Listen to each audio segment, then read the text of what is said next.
failure. Okay, so don't worry, I'm going to explain you SDLC life cycle once again. First, you go through that video, Yeah, recording yeah. video. In case if you are not able to understand anything, let me know, so that after Sure. 4 or 5 days I am starting a new batch, so that I will tell you the time you can attend in that batch. Okay. Okay, so this Yeah. is all about a sequential methodology. Then next one is iterative methodology, which is also known as RUP. RUP stands for Rational Unified Processing. So now I will be explaining you about iterative methodology. Then we are going to see with RUP in our module number 9. So if you have my course content, you can open that and check. In module number 9, we are going to have BPM, RUP and RAD. So why? Because RUP takes some little more time. So at that point of time, I am going to explain in detail what is RUP. Okay. Now we are going to see with iterative methodology. Iterative methodology is nothing but, it is also known as multi-waterfall model. Okay. And here all the requirements are not taken upfront. It means if we are developing a project in iterative methodology, we are not going to consider all the requirements at a time. And iterative methodology is also known as heavyweight methodology. Why it is heavyweight methodology? In the sense, we are going to prepare a lot of documents in iterative methodology. Like project manager is going to prepare nearly 14 documents, and a BA is going to prepare nearly 5 documents. So totally 19 documents we are going to prepare. Okay. So this iterative methodology is used for small scale and large scale projects. And how the development goes in iterative methodology is, we are going to divide the entire project into modules. So in iterative methodology, development goes in module wise. Okay. In sequential methodology, development goes in phase wise, and in iterative methodology, development goes in module wise. Module wise is nothing but, we are going to divide the entire project into parts, which are known as modules. And we are going to start one module, and in that module, we are going to do analysis, designing, development, and implementation. And after completion, again we will go to second module. In that module also, we are going to do analysis, designing, development, and implementation. After completion of that, we are going to start another module. In that module also, we are going to do design, development, testing, and implementation. Okay.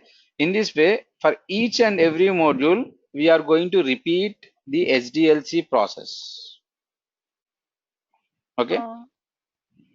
Nikki, this is done. These three modules are done simultaneously, or is it done like after one module we will start the No. next module? So we are going to start one module and we will finish design, development, that is analysis, design, development, testing, and implementation. And we are going to keep that module aside. And after that, we are going to take second module. Okay, one after another, not simultaneously. Okay. Is it okay, Madhuri? Yeah. Okay.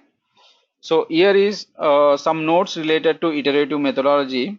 In iterative model, iterative process start with a simple implementation of a small set of software requirements and iteratively enhances the evolving version until the complete system is implemented and ready to be deployed. Okay. So it is nothing but, now we will take our project ATM application system. We will take the same project. Now client says that we want this project to be developed in iterative model. Okay, assume that the client is asking us to develop this ATM application in iterative model. Now what we are going to do is, we are going to divide the entire ATM application into modules. So assume that each requirement is a module. Okay, So we are going to divide into 5 modules. The first module is login, second module is perform transaction, third module is bill payment, fourth module is request for checkbook, and final module is maintain database. Okay. Now how we are going to do development is, we are going to take first module and we are going to do analysis, designing, development, testing, and implementation. And we are going to keep this module aside. Then we are going to take perform transaction. Again, we are going to do analysis, designing, development, testing, implementation. And we are going to keep this aside. Then we will take third module. Again, we are going to do analysis, designing, development, testing, and implementation. So in this way, we will complete the SDLC process for each and every module. And after completion of all the modules, we are going to combine all the modules and make it as a workable product. Okay. So the difference between sequential methodology and iterative methodology is, like in sequential methodology, we are going to do SD process only once. That is, we are going to do analysis once, and after that designing for all modules once, and after that development for all modules once. But in iterative methodology, we are going to repeat the SDLC process. That means we are going to do SDLC process for login once, and we are going to do SDLC process for perform transaction once, and we are going to do SDLC process for bill payment once. Okay, are you getting the difference between sequential methodology and iterative methodology? Yes. Okay, so in this way, Yeah. I have yeah, tell me. the methodologies which we have right now in the present module, that is given by the client when they give us the project, or do Yeah, we? it's a good question. So actually, it depends on the projects, and it is also depending on the client. If the client is well versed with all the SDLC process and all the methods and methodologies, he will he will say to us, see, this is our project and we need to develop our project in agile methodology or in scrum or in waterfall model or iterative way. Okay.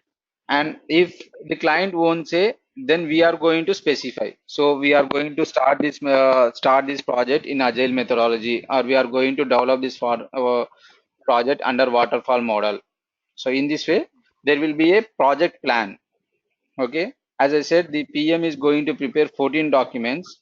These are the documents: project plan and team charter, requirement management, quality management, DAR, decision analysis resolution report. Okay, these are the different kinds of documents that will be prepared by the project manager. So in project plan, we are going to specify each and everything about the project. So from initiation to what kind of process we are following, what is the role of each and every employee, okay, what kind of servers are there, and what is our hierarchy, what is the team charter. So and the entire project consists of how many teams, and in each team how many members are there, and what is the role of each and every member, why we have divided the teams. So everything we are going to mention in project plan. So at that time only we are going to specify what kind of method we are going to use, what kind of testing we are going to do, what kind of development process we are going to follow, everything. Okay, so this is done by the project manager. Okay. Okay, so it depends on the scenarios. In some cases the client will be asking particularly about the method, so I want this project to be developed in this way only. And in some cases the client will be the IT company will decide, okay, we are going to do this in waterfall model or iterative model, anything. Okay. Thank you. Okay, so this is about iterative methodology. See, if you see the image over here, so all the requirements are divided into build 1, build 2, build 3. They are nothing but module 1, module 2, module 3. So module 1, we are having design and development, testing and implementation. And module 2, we are having design and development, testing and implementation. And module 3, we are having design and development, testing and implementation. So in this way, all the requirements are divided into modules. So we are not taking all the requirements after